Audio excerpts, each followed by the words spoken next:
আমার মানে কি শরীরটা অসুবিধা ছিল, মানে আর কি কেমন দেখতে, ওই কারণে আমার পরীক্ষা দিতে দেয়নি।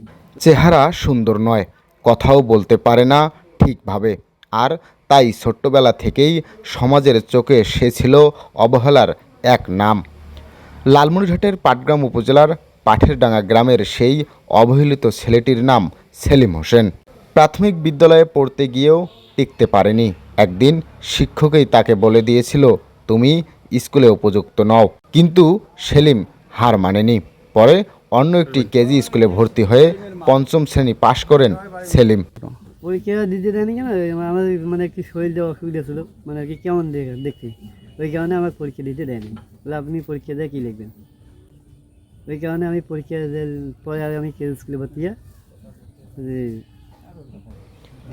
ষষ্ঠ শ্রেণীতে ভর্তি হয়েই রাজমিস্ত্রির কাজ শুরু করে দেয়। এক হাতে সংসার চালায়, আরেক হাতে ধরে রাখে বই আর খাতা। আসলে সেলিম তো একজন প্রতিবন্ধী, এটা আপনারা দেখতে পাচ্ছেন। তো প্রতিবন্ধীদের মধ্যে তার একটা মানে আশা ছিল সম্ভবত, বোঝা যাচ্ছে আর কি যেটা। তো সেক্ষেত্রে সে প্রাইমারিতে ভর্তি হওয়ার পরে তার শারীরিক সমস্যা এবং মানসিক সমস্যার মধ্যে হয়তো স্যার বুঝতে পেরেছিল, সে কারণে তাকে পরীক্ষা দিতে দেয় নাই। না দেওয়ার পরে সে মানে এমনি বলে সে তো প্রতিবন্ধী, আরও সে একটা মানসিকভাবে চাপ পড়ছে। তখন ওর মন মেজাজ খারাপ আমি সবসময় দেখি। দেখার পরে আমি বলি, কী রে সেলিম, কী খবর তোমার? কাছে স্যার আমাকে পরীক্ষা দিতে দেয় না। তারপর আমি ওর বাবার সাথে কথা বললাম যে ভাই, সেলিমকে আমাদের স্কুলে ভর্তি করে দাও, কেজি স্কুলে। স্যারের সাথে কথা বলে, হেড স্যারের সাথে কথা বলে ভর্তি করে দাও।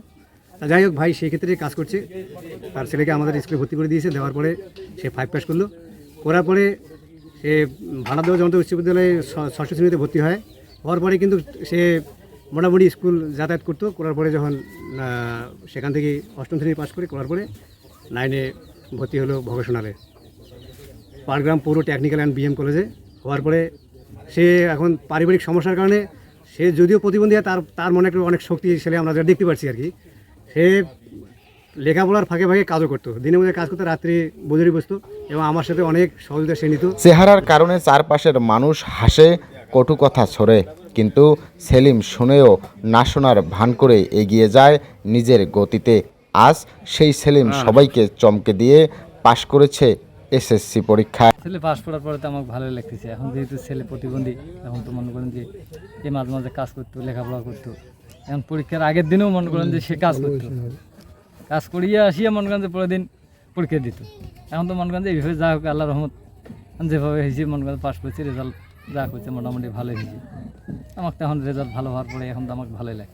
যে সমাজ একটা ব্যর্থতায় ভেঙে পড়ে, সেখানে বারবার ঠেকে গিয়ে ঘুরে দাঁড়িয়েছে এই ছেলেটি। সে প্রমাণ করে দিয়েছে, চেহারা নয়, মন আর চেষ্টা থাকলেই সম্ভব সব কিছু। আমি দিনের বেলা রাজমিস্ত্রি কাজ করতাম আর রাতের বেলা পড়া করতাম। তো আমার এই নতুন ফলাফল এটা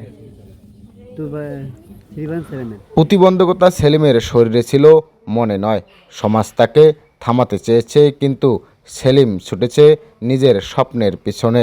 কারণ জিততে হলে আগে হার না মানার মনের জোর থাকতে হয়।